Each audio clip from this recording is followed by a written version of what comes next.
Cinema is the very reflection of life. Yet, if you really think about it, cinema is just a lie. Any person working on a film set could tell you that most of the things you see in a film have been placed or staged to make you sense an illusion of reality. How is it possible? How is it that a mere arrangement of images in a set order can make you feel so deeply about characters, events, and ideas? How is it that this beautifully constructed lie that is supposed to represent life can sometimes sum up the entire essence of life? The answer to this question extends over numerous cinematic apparatus and techniques that filmmakers use to create this illusion. And one of the most magical elements of cinema are lenses.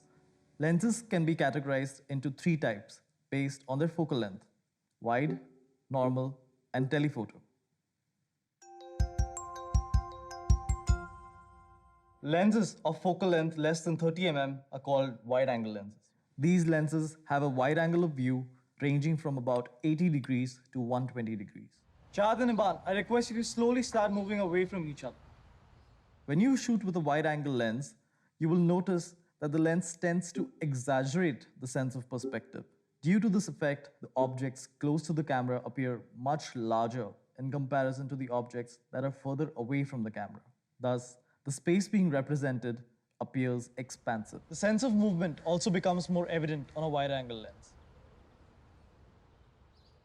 The depth of field achieved in wide-angle lenses is higher compared to other lenses, which means that everything covered in a lens is in sharp focus. You're able to see both the models clearly.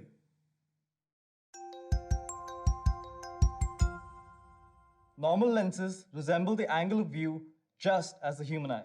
These lenses range from 35 mm to 70 mm of focal length and provide an angle of view ranging from 30 degrees to 70 degrees. Filmmakers use these lenses extensively for multiple purposes, especially to mimic the effect of the human eye or point of view. Normal lenses are also very handy when you wish to take a mid shot. Two shot is the most comfortable when taken on a normal lens. These lenses do not tend to exaggerate the perspective of the viewer. The representation of the space in front of the camera remains original. The sense of movement also remains very close to the original representation. The size of objects placed at various distances on the axis of the lens and the field of view, all these factors remain as close to the original representation by the human eye as possible. Lenses of focal length more than 75 mm are called telephoto lenses. These lenses have a field of view lesser than 25 degrees. Chad and Iban, could you move away from each other slowly? These lenses give you an extremely shallow depth of field. The sense of perspective is diminished on a telephoto lens, and the apparent distance between objects placed at various distances on the axis of the lens reduces with increasing focal length. The sense of movement in a telephoto lens is also minimal. If you're using a lens of a focal length higher than 200 mm on a tight close-up, then it could make the image look flat by deteriorating the perspective. This angle will make you more clear about the distance covered on each lens. On a wide lens, the camera is placed closer to the models. On a normal lens, there is a shift. The camera has moved a little far from the bench to capture the frame as close to the human eye as possible. On a telephoto lens, the camera is placed far away from the models to capture the same frame. Hence, if the focal length increases, the distance between the camera and the models also increases. Now let's see the effect of lensing on my face. On this camera is a 15 mm wide lens.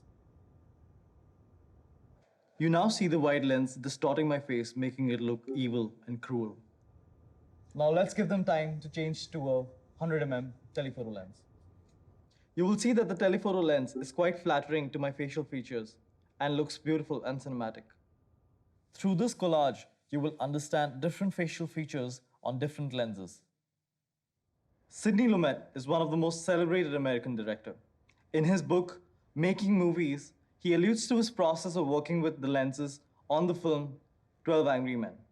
The film tells the story of 12 jury members who've been instructed to arrive at a decision together unanimously.